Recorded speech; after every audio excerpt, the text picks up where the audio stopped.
शिवों भगवते गणेश देवाय नमः श्री राम। शिवों भगवते गुरुदेवाय नमः श्री राम। कथायोच्चारण होते हैं, आओ वीर हनुमान राम, आओ वीर हनुमान। आन सिंहासन लीजिए पवन पुत्र बलवान। बोल सियापति रामचंद्र भगवान की जय हो।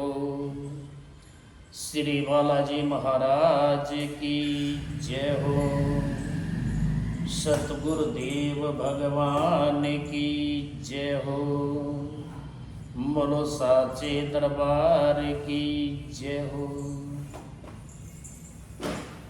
आयुध सर्व समर्पी के प्रभु निज आश्रम यानी कंद मूल फल भोजन दीने भक्ति हित जानी।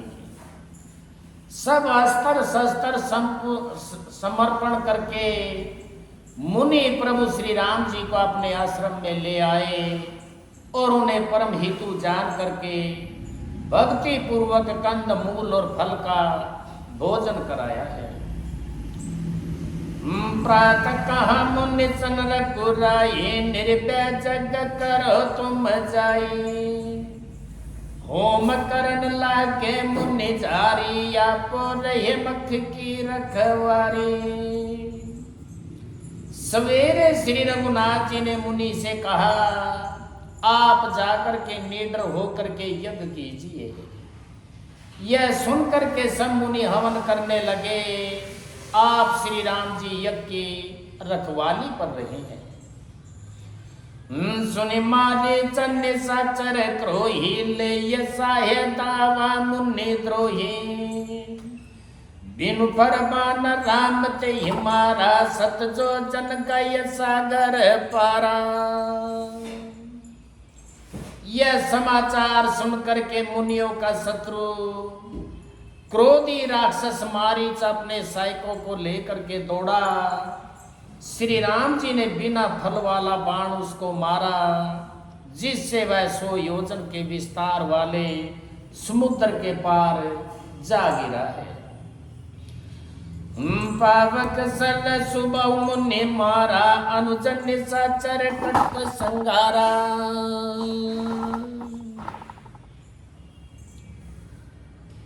मारी यशुति जन निर्दयकारी, स्तुति कर देव मुनि जारी। फिर स्वभाव को अग्निबाण मारा। इधर छोटे भाई लक्ष्मण जी ने राक्षसों की सेना का संहार कर डाला। इस प्रकार श्री राम जी ने राक्षसों को मारकर ब्राह्मणों को निर्भय कर दिया। तब सारे देवता और मुनि स्तुति करने लगे हैं। तापुनि कछुगत दिवस रघुराया, यकीन भी पर दाया। भक्ति है तु बहु कथा पुराना, कहिए विप्र जद्यपि प्रभु जाना। श्री रघुनाथ जी ने वहां कुछ दिनों रह करके ब्राह्मणों पर दया की। भक्ति के कारण ब्राह्मणों ने उन्हें पुराणों की बहुत से कथाएं कही, यद्यपि प्रभु सब जानते थे। तब मुनि सादर कहाँ बुझाए, त्रेत एक प्रभु देखो जाई। धनुष जग सुनि रघुकुल नाथा, हर्ष चले मुनि बर के साथा। तदंतर मुनि ने आदर पूर्वक समझा करके कहा, हे प्रभु चल करके एक चरित्र देखिए। रघुकुल के स्वामी श्री रामचंद्र जी धनुष यज्ञ की बात सुनकर के मुनि श्रेष्ठ विश्वामित्र जी के साथ प्रसन्न हो करके चले हैं। आश्रम एक दीख मगमाए, कंग मृग जीव जंतु ताह नाही। पूछा मुनि शिला प्रभु देखी सकल कथा मुनि कहा विशेषी। मार्ग में एक आश्रम दिखाई पड़ा, वहां पशु पक्षी कोई भी जीव जंतु नहीं था। पत्थर की एक शिला को देख करके प्रभु ने पूछा, तब मुनि ने विस्तार पूर्वक सब कथा कही है। गौतम नारी श्राप बस उपलते हे तरी धीर, चरण कमल रंज चाती कृपा करो रघुबीर सियापति राम जय जय राम। गौतम मुनि की स्त्री अहल्या साप वश पत्थर की देह धारण किए बड़े धीरज से आपके चरण कमलों की धूलि चाहती है। हे रघुवीर, इस पर कृपा कीजिए। करचट पद पावन शोकन सामन प्रभु, प्रगट भई तप कुंज सही। देखत रघुनायक जन सुखदायक, सन्मुख होइए कर जोरी रही। अति प्रेम अधीरा पुलक शरीरा, मुख नहीं आवे बचन कही। अतिशया बड़ी भागी चरणन लागी, जुगल नयन जलधार बही।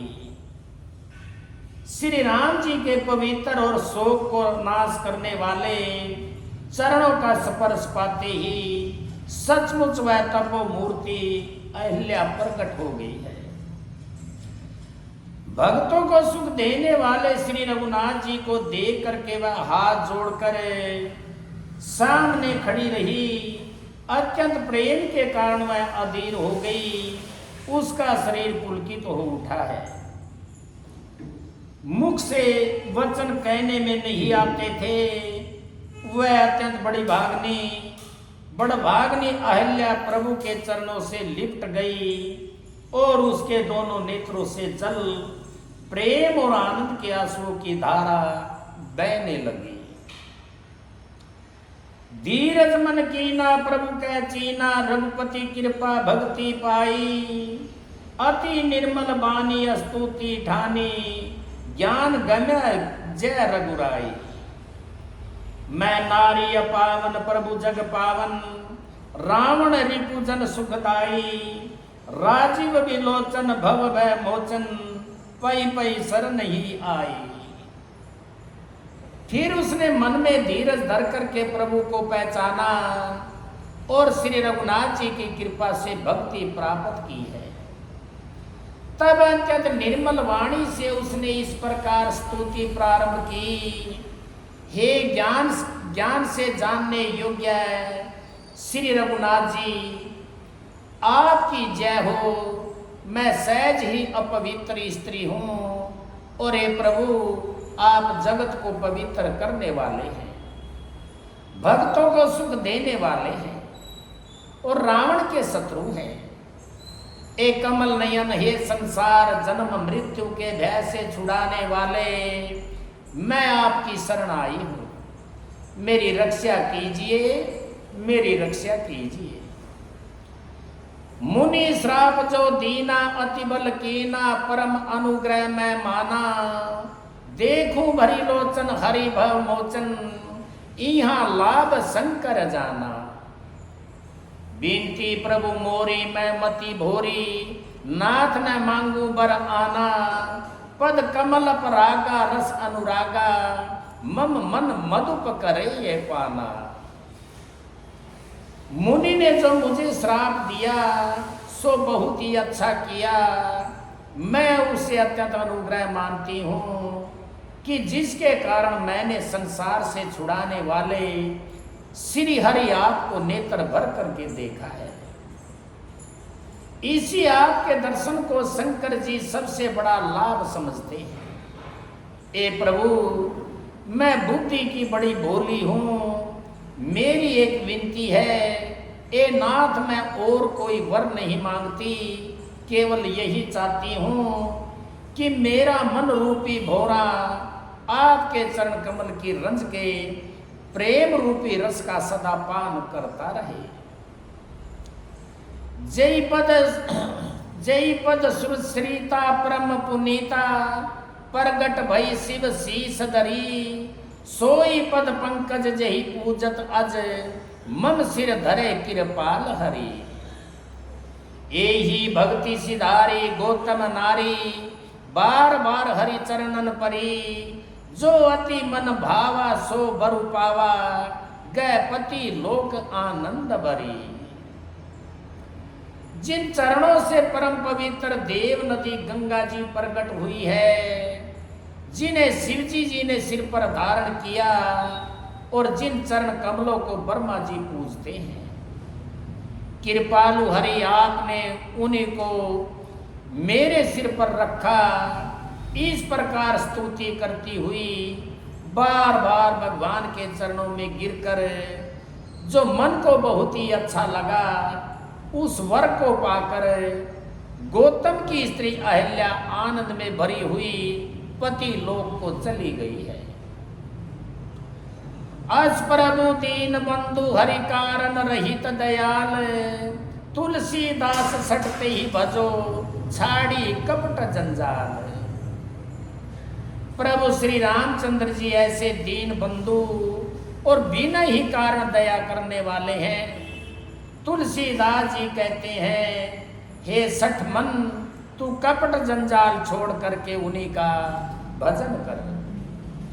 मास प्रायण 7वां विश्राम। चले राम लक्ष्मण मुनि संगा गई जहाँ जग पावनी गंगा। गादी सुनो सब कथा सुनाई जय प्रकार सुर सरी मही आई। श्री राम जी और लक्ष्मण जी मुनि के साथ चले। वे वहां गए जहां जगत को पवित्र करने वाली गंगा जी थी। महाराज गादी के पुत्र विश्वामित्र जी ने वह सब कथा कह सुनाई, जिस प्रकार देव नदी गंगा जी पृथ्वी पर आई थी। तब प्रभु ऋषि समेत नहाए विविध दानम ही देव ये पाए। हर्षि चले मुनि वृंद सहाय बेगी बेदह नगर निवराया। तब प्रभु ने ऋषियों सहित गंगा जी में स्नान किया। ब्राह्मणों ने भांति भांति के दान पाए। फिर मुनि वृंद के साथ वे प्रसन्न होकर के चले और शीघ्र ही जनकपुर के निकट पहुंच गए। पुरुषमता राम जब देखी हर्ष अनुज समेत विशेषी। बापी कोपश्रित सरल नाना सलिल सुधा सम मुनि सोपाना। श्री राम जी ने जब जनकपुर की शोभा देखी, तब वे छोटे भाई लक्ष्मण जी सहित अत्यंत ही हर्षित हुए। वहां अनेकों बावली कुएं, नदी और तालाब है, जिनमें अमृत के समान जल है और मणियों की सीढ़ियां बनी हुई हैं। गूंजत मंजुमत रसय भृंगा गूंजत कल बहु वर्ण विहंगा। वर्ण वर्ण विक से बन जाता त्रिविधि समीर सदा सुख दाता। मकरंद रस से मत वाले होकर के भौरे सुंदर गुंजार कर रहे हैं। रंग बिरंगे बहुत से पक्षी मधुर शब्द कर रहे हैं। रंग रंग के कमल खिले हैं। सदा सब ऋतुओं में सुख देने वाला शीतल मंद सुगंध पवन बह रहा है। सोमन बाटिका बाग बन विपुल बहिंग निवास। फूलत फलत सुफलवत सोहत पुरच उपास। सियापति राम जय जय राम। पुष्पवाटिका फुलवारी बाग और वन, जिनमें बहुत से पक्षियों का निवास है। फूलते फलते और सुंदर पत्तों से लदे हुए नगर के चारों ओर सुशोभित है। बनिए न बरनत नगर ने काये, जहाँ जाए मन ताहे लोबाई। चारु बचित्र अंबारी, मणिमय विविध जनु सब करय संवारी। नगर की सुंदरता का वर्णन करते नहीं बनता, मन जहाँ जाता है वहीं लुभा जाता है, रम जाता है। सुंदर बाजार है, मणियों से बने हुए वो चित्र छज्जे हैं, मानो वर्मा ने उन्हें अपने हाथों से बनाया है। धनिक बनिक बरतन दशमाना, बैठे सकल बस तूले नाना। चौहट सुंदर गली सुहाए, संतर ये सुगंध से चाहे। कुबेर के सम्मान श्रेष्ठ धनी व्यापारी सब प्रकार की अनेक वस्तुएं लेकर दुकानों में बैठे हैं। सुंदर चौराहे और सुहावनी गलियां सदा सुगंध से सींची रहती है। मंगलमय मंदिर सब घेरे, चित्र जनूरति नाथ चितेरे।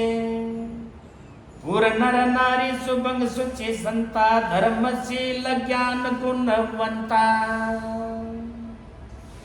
सबके घर मंगलमय हैं और उन पर चित्र कड़े हुए हैं, जिन्हें मानो कामदेव रूपी चित्रकार ने अंकित किया है।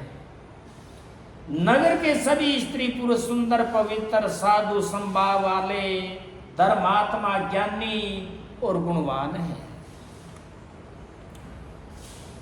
यति अनुपजा जन कन्यासु, विज कपिधु बिलोके बिलासु।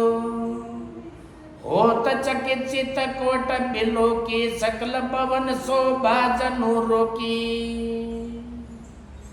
जहाँ जनक जी का अत्यंत अनुपम सुंदर निवास स्थान महल है, वहाँ के विलास ऐश्वर्य को देखकर देवता भी थकित संबंधित हो जाते हैं।